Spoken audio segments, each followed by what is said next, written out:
Do you understand the words that are coming out of my mouth? 1990స్‌లో Hollywood దగ్గర ఒక formula ఉండేది. బడ్డీ కాప్ జానర్. ఒక 2 డిఫరెంట్ పర్సనాలిటీస్ ఉన్న కాప్స్‌ని ఒక కేస్ సాల్వ్ చేయటం ఈ జానర్ యొక్క స్పెషాలిటీ. మెల్ గిబ్సన్ 'లీథల్ వెపన్స్' నుండి విల్ స్మిత్ 'బ్యాడ్ బాయ్స్' వరకు ఇలాంటి సినిమాలు చాలా ఉన్నాయి. కానీ 1998లో వచ్చిన 'రష్ అవర్' ఈ జానర్‌ని పూర్తిగా మార్చేసింది. ఈ సినిమా ఒక హిట్ ఫిల్మ్ మాత్రమే కాదు. ఈస్ట్ మీట్స్ వెస్ట్ అనే కల్చరల్ ఫ్యూషన్‌కి ఇది ఒక అబ్సల్యూట్ సినిమాటిక్ టెక్స్ట్ బుక్ అని చెప్పొచ్చు. అండ్ ఈ సినిమాలో ప్రతి క్రాఫ్ట్ ఈ సినిమాని ఎలా ఎలివేట్ చేసింది దాని గురించి డిస్కస్ చేసుకుందాం. స్క్రీన్ ప్లే పాయింట్ ఆఫ్ వ్యూలో చూస్తే క్యారెక్టర్ ఫ్లాస్‌ని యూజ్ చేసుకొని రైటర్స్ కామెడీ అవుట్‌పుట్ క్రాష్ చేశారు. డిటెక్టివ్ లీగా చేసిన జాకీ చాన్ ఒక మార్షల్ ఆర్ట్స్ ప్రాజెక్ట్. అతనికి అమెరికన్ ఇంగ్లీష్ రాదు, అమెరికన్ స్ట్రీట్ కల్చర్ గురించి తెలియదు. అలాగే కార్టర్గా నటించిన క్రిష్ టక్కర్, అతనికి ఫైటింగ్ రాదు, రూల్స్ పాటించడు, కానీ నోటితోనే తప్పుల్ని డిఫ్యూజ్ చేయగలడు. దీనిని స్క్రీన్ రైటింగ్లో కాంప్లిమెంటరీ ఇన్కాంపిటెన్స్ అంటారు. అంటే ఒక క్యారెక్టర్ వీక్ పాయింట్ని మరొక క్యారెక్టర్ స్ట్రాంగ్ పాయింట్ కవర్ చేస్తుంది.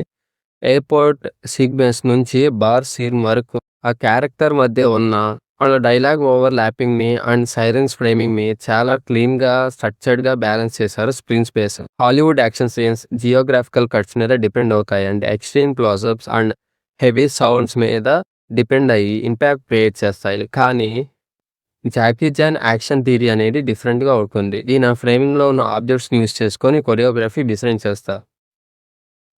దీన్ని స్పేషియల్ అవేర్నెస్ అంటారు.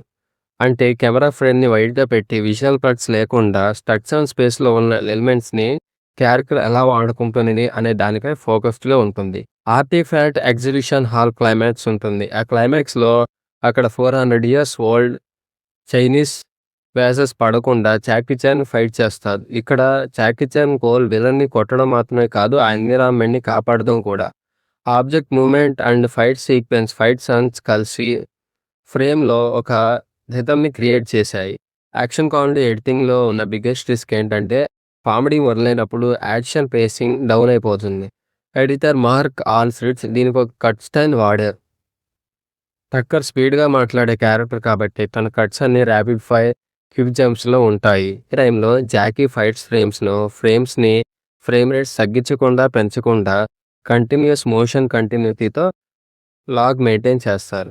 హెవీ డైలాగ్ సీన్స్ నుంచి యాక్షన్ స్టంట్స్ సీక్వెన్స్కి ట్రాన్సిషన్ మ్యాచ్ అయ్యేలాగా మ్యాచ్ కట్స్ డిజైన్ చేశారు.